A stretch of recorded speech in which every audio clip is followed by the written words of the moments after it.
Bonjour Daniel, bonjour à tous. Je me trouve en effet en compagnie de jeunes artistes dans un cadre joyeux et ludique.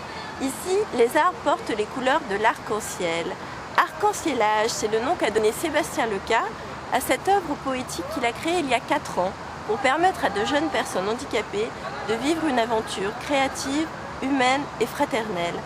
Sébastien, bonjour. Bonjour Dorine. Alors, que veut dire arc-en-cielage ? Arc-en-cielage, c'est un adverbe, c'est le désir d'arc-en-cieler, de mettre nos couleurs, de faire des couleurs dans la cité. Donc sur la base de l'enthousiasme des jeunes, de leurs valeurs, eh bien, on répand, si je puis dire, on vitamine la cité et les murs de la cité. Qui sont les jeunes avec qui tu as choisi de travailler ? Eh bien, c'est 40 jeunes qui ont entre 14 et 20 ans, qui sont pris en charge dans un institut médico-professionnel joliment nommé Fête des couleurs, et où ils ont des apprentissages fondamentaux, scolaires, mathématiques, techniques, etc.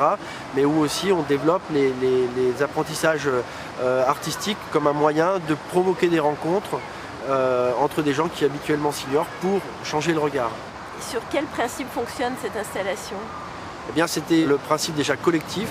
Il fallait être plusieurs pour porter ensemble un symbole qui allait avoir vocation à symboliser l'idée du vivre ensemble.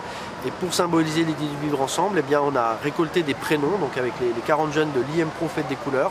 On a récolté 1000 prénoms comme autant de symboles, comme autant de signes poétiques de la différence qui fait respirer la société.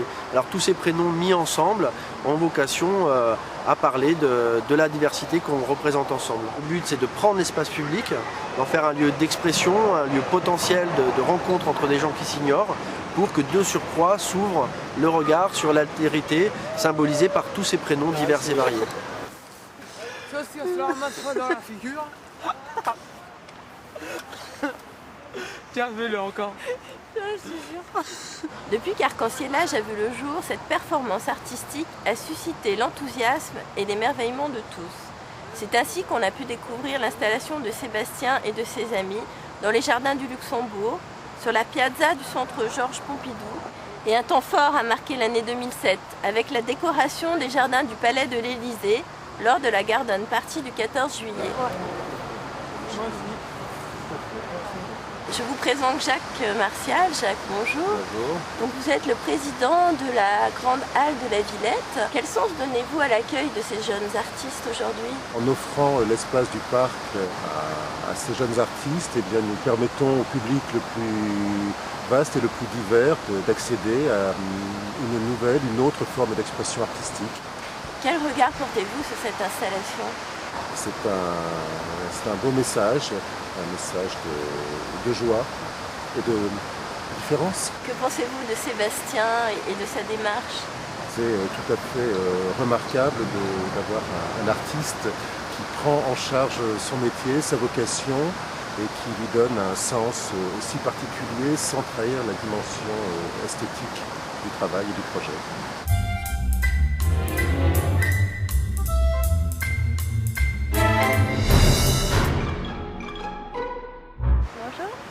Bonjour. Comment tu t'appelles ? C'est Fouari. Tu as quel âge ? 17 ans. 17 ans ?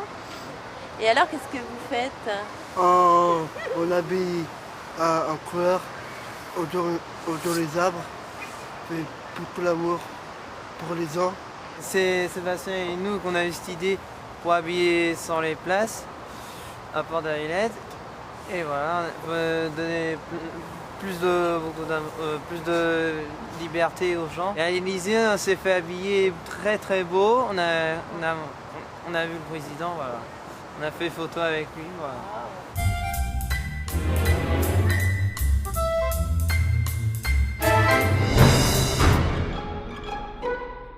Voilà Daniel, je sais qu'Amou Bouakaz se trouve actuellement à tes côtés. Amou Bouakaz qui soutient activement la démarche de Sébastien en lui ouvrant les portes des espaces publics. Daniel, je te rends donc la parole en souhaitant longue vie à Arc-en-cielage et en espérant retrouver nos amis l'année prochaine pour vivre avec eux de nouvelles expériences artistiques. Au revoir.